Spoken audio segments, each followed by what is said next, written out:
Hi అండి అందరికీ welcome back to SR cakes and vlogs.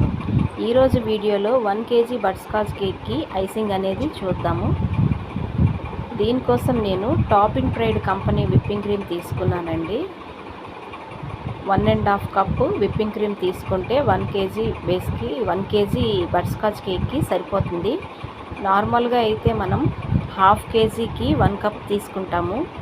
అదే 1 kg చేసేటప్పుడు 1.5 కప్తో మేనేజ్ చేయొచ్చండి, ప్రాబ్లం లేదు. నేను ఆల్రెడీ వెనిలా బేస్ అనేది చేశానండి. మీరు ఎవరైనా చూడకపోతే ఒకసారి ఛానల్లోకి వెళ్ళి చూడండి బేస్ ఎలా చేసుకోవాలనేది. ఇప్పుడు మనం విప్పింగ్ చేసుకుందాం. విప్పింగ్ చేసుకునేటప్పుడు ఫస్ట్ స్పీడ్లో పెట్టుకొని చేసుకోండి.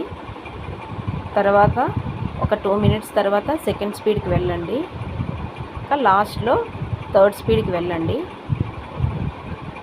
చేస్తున్నప్పుడు చూడండి, మనకి బేటర్ అనేది టైట్గా పడుతుంటుంది, అంటే మనకి విప్పింగ్ క్రీము రెడీ అయిపోతుందని అర్థం. చూడండి ఎంత స్టిఫ్గా ఉందో, చాలా స్టిఫ్గా వచ్చింది క్రీమ్ అనేది. చూడండి అస్సలు పడడం లేదు.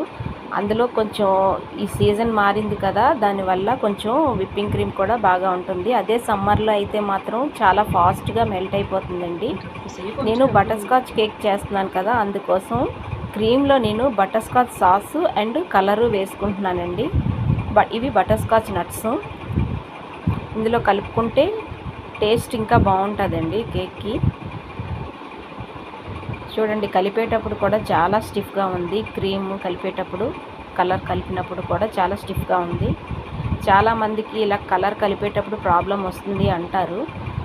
ఆ కలర్ కలిపిన తర్వాత ఏం చేస్తారంటే ఒక 5 minutes ఫ్రిడ్జ్లో పెట్టుకోండి, అప్పుడు మళ్ళీ కూడా సెట్ అవుతుంది క్రీమ్ అనేది. నేను ఈ బేసు 3 layers కింద కట్ చేసుకున్నానండి.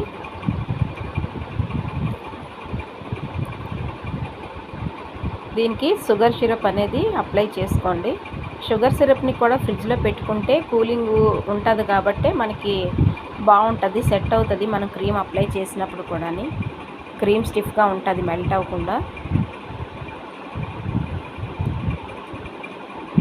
కొంచెం క్రీమ్ అనేది వేసుకొని ప్యాలెట్ నైఫ్తోని చుట్టూ స్ప్రెడ్ చేసుకోండి. ఈవెన్గా స్ప్రెడ్ చేసుకున్న తర్వాత దీని మీద మనం కొంచెం మళ్ళీ బటర్స్కాచ్ సాసు అండ్ నట్స్ కూడా ఫిల్లింగ్ వేసుకోండి. అప్పుడు తినేటప్పుడు టేస్ట్ చాలా బాగుంటుంది. నేను ఆల్రెడీ క్రీమ్లో వేసుకున్నాను కదా, అందుకనే నేను కొంచెం తక్కువ వేసుకుంటున్నాను. మీరు కావాలంటే ఇంకొంచెం యాడ్ చేసుకోవచ్చు.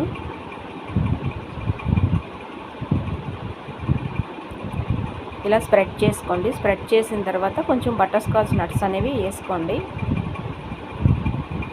ఇదే ఫిల్లింగ్ సెకండ్ లేయర్కి కూడా ఇచ్చేసుకోవాలండి. సెకండ్ లేయర్కి కూడా సేమ్ ఇలాగే ఫిల్లింగ్ వేసుకొని క్రీమ్ అప్లై చేసుకొని ఫిల్లింగ్ వేసుకోవాలి. ఈ ఫిల్లింగ్ వేసేటప్పుడు ఏంటంటే నాకు కొంచెం బటర్స్కాచ్ నట్స్ అనేవి లేవండి, అయిపోయి. అందువల్ల నేను వైట్ చాకో చిప్స్ వేసాను. మీరు ఉంటే వేసుకోవచ్చు, లేదంటే వైట్ చాకో చిప్స్ వేసుకున్నా బాగుంటుంది, ప్రాబ్లం ఏం లేదు. మీరు చేస్తున్నప్పుడే సైడ్స్ కూడా కొంచెం స్క్రాప్ చేసుకోండి, సెట్ అవుతుంది. మళ్ళీ సెకండ్ లేయర్లో కూడా కొంచెం బటర్స్కాచ్ సాసు అండ్ నట్స్ కూడా యాడ్ చేసుకోండి.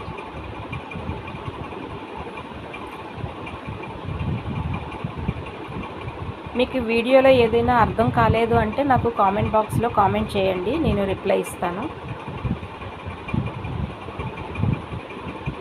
చూడండి ఎంత స్టిఫ్గా ఉందో క్రీము, అస్సలు మెల్ట్ అవ్వట్లేదు. కంపెనీ చాలా బాగుందండి, ఈ కంపెనీ ఒకసారి ట్రై చేయండి. నేను ఆల్రెడీ ట్రోపోలైట్, క్రీమ్ బెల్ ఇవన్నీ యూజ్ చేశానండి, అవి కూడా బాగుంటాయి. కానీ ఇది నేను కొత్తగా వచ్చిందని చెప్పారు, తీసుకొచ్చాను, ట్రై చేద్దాము ఎలా ఉంటుందని తీసుకొచ్చాను. చాలా బాగుందండి, చాలా స్టిఫ్గా ఉంది క్రీము.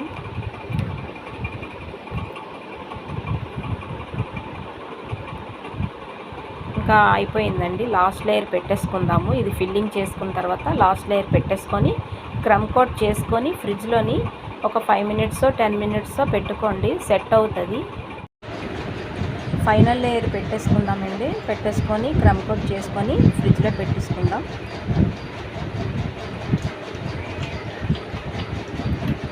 నేను షుగర్ సిరప్లోని బటర్ స్కాచ్ క్రష్ అనేది నేను యాడ్ చేసుకున్నానండి. మీకు కావాలంటే యాడ్ చేసుకోండి.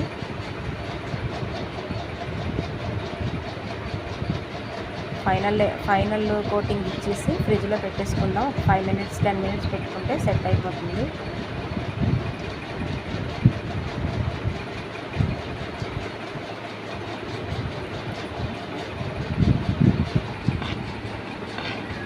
సైడ్స్ అది చూసుకోండి, క్రమ్స్ ఏవి లేకుండా కొంచెం లైట్గా పెట్టుకొని మనం బోర్డు మీదకి నేను షిఫ్ట్ చేసుకుంటున్నాను. స్టార్టింగే బోర్డు మీద ఎందుకు చేయలేదంటే అది బోర్డు మీద చేసేటప్పుడు వాటర్ షుగర్ సిరప్ అంతా పడి బోర్డు అంతా చాలా ఇదైపోతుందండి. అది క్లీన్ చేసుకోవడానికే చాలా టైం పడుతుంది. అందుకనే నేను డైరెక్ట్గా దాని మీద పెట్టేస్తున్నాను. పెట్టేసి అయిపోయిన తర్వాత నేను షిఫ్ట్ చేసుకుంటున్నాను. ఇప్పుడు ఫైనల్ కోటింగ్కి నాజిల్ పెట్టుకొని మీకు పైపింగ్లో చూపిస్తున్నాను, చూడండి.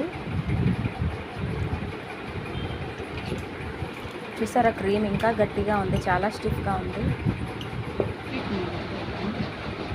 ఇలాగ మనం రౌండ్గా ఇచ్చేసుకున్నాం అనుకోండి, చేయడానికి ఈజీగా ఉంటుంది. స్టార్టింగ్ ప్యాలెట్ నైఫ్తో పెట్టుకుంటే క్రీము ఎంత పెడుతున్నామో ఏంటి అనేది కొంతమందికి సరిగా అర్థం కాదు, ఎక్కువైపోతుంది, చాలా వేస్ట్ కూడా చేసేసుకుంటారు. ఇలా మనం పెట్టుకున్నాం అనుకోండి పైపింగ్ బ్యాగ్లో చాలా తక్కువ పడుతుంది.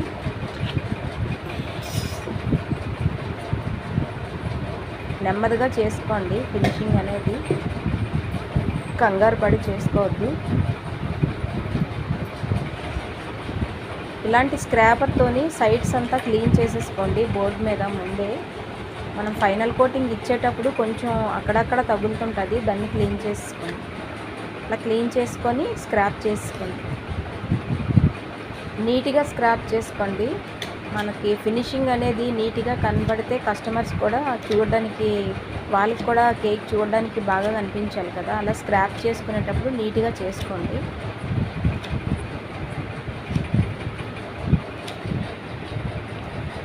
ఇలా స్క్రాప్ చేసుకున్న తర్వాత వేరే స్క్రాపర్ ఉంటుందండి, థ్రెడ్స్ ఉంటుంది కదా, అలాంటి స్క్రాపర్ ఉంటుంది, దాంతో లైన్స్ ఇచ్చేసుకుందాము. అలాంటి స్క్రాపర్స్ ఉంటాయి చూడండి, మార్కెట్లో ఉంటాయి, దొరుకుతాయి.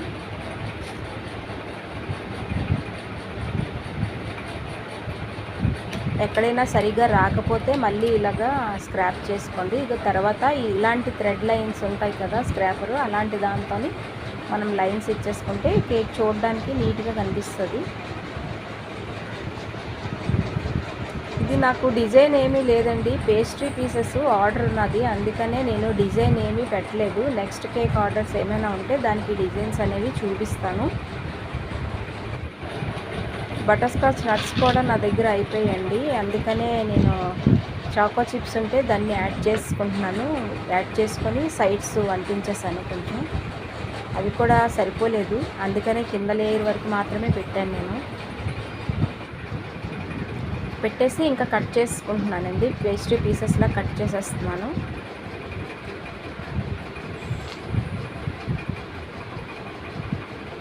ఇలా కట్ చేసుకున్న తర్వాత మనకి రోజెడ్ నాజిల్ ఉంటుంది కదా, దాంతో చిన్న చిన్న రోజెస్ ఇచ్చేస్తున్నాను నేను.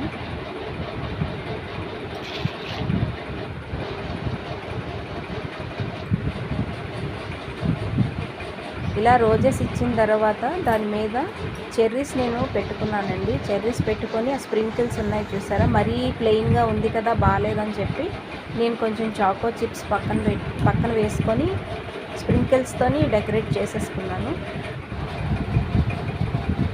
ఇంతేనండి ఈరోజు వీడియో.